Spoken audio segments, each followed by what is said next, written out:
Hello and welcome back to Shakesyear. We are working on the Troublesome Reign of King John, which is similar to, but not the same exact play that Shakespeare wrote that's called King John, but it's a very similar story. And we're going to hear from Robert Faulconbridge today in Act 1, Scene 1, which is off to a very similar start as Shakespeare's King John. We had Chatillon coming and saying that Arthur has the correct or the better claim to the throne than King John does.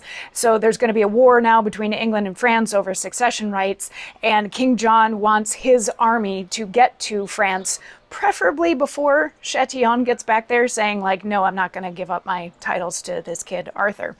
But then we have the Faulconbridge brothers come in with their mother, Robert wanting to claim the inheritance from his father who has since passed, and Philip is the older one, so technically things should go to him.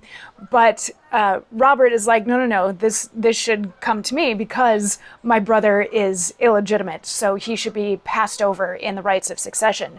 So they say, all right, give us, what is your proof? You better have something to back up this claim that your brother is illegitimate, or else, it could be problematic for you to just be throwing things like this around.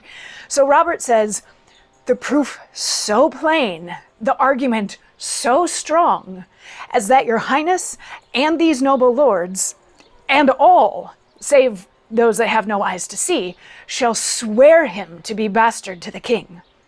First, when my father was ambassador in Germany unto the emperor, the king often lay at my father's house, and all the realm suspected what befell. And at my father's back return again, my mother was delivered, as 'tis said, 6 weeks before the account my father made. But more than this, look but on Philip's face, his features, actions, and his lineaments, and all this princely presence shall confess, he is no other but King Richard's son.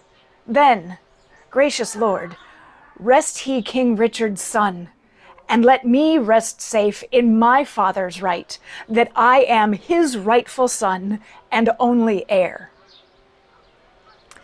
So this is Robert saying not only is Philip illegitimate, but he is the son of King Richard the Lionheart, which is a pretty strong accusation. He's saying, I have such strong proof that anyone and everyone will be able to see that I'm right. He's like, my father would often go to Germany, and at one point, while my father was away, the king visited our home, which would give him access to my mother, essentially. And then once my dad came back from Germany, my mom gave birth to a child like 6 weeks before she should have given birth to a child. And he's like, but even beyond that, look at Philip. He looks exactly like Richard the Lionhearted. So obviously that's his son. So let him be King Richard's son and inherit things from King Richard. Let me inherit from my father, Sir Robert Faulconbridge.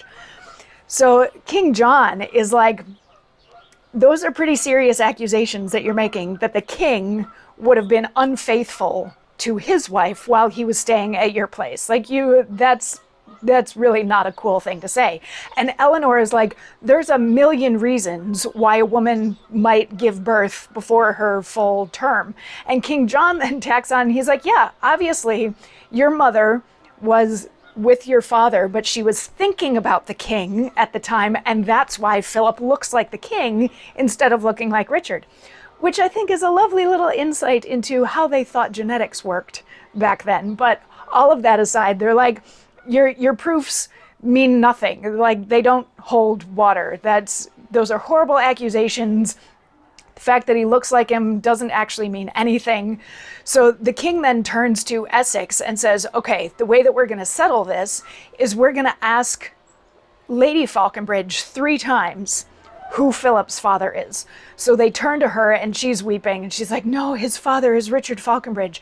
And they turn to Philip and they're like, Philip, who's your father? And Philip is like, well, that's an interesting question, and maybe we should examine that a little bit more. And they're like, Philip, who is your father? And he's like, well, the father that I was raised by was Sir Robert Faulconbridge, so I guess that makes, and they're like, Philip, snap out of it. What's wrong with you? Who is your father? And he's going to expound on that in a monologue tomorrow. But just for the sake of comparing this one to Shakespeare's King John, this whole exchange goes so much faster in Shakespeare's King John. Robert is able to share his proofs, and they're like, yeah, those are fairly weak proofs. Like, what else you got? And then they move on to other things. So this whole section is fleshed out a bit more, and Queen Eleanor, especially, similar to yesterday's monologue or yesterday's section of the play, she gets to be much more forward and a little bit more snarky than she gets to be in Shakespeare's version. So honestly, I'm kind of enjoying Queen Eleanor in this one. But back to the monologues, we will hear why Philip says that, well, we'll hear his thoughts on who his father might be in tomorrow's monologue. So I'll see you then. Mwah.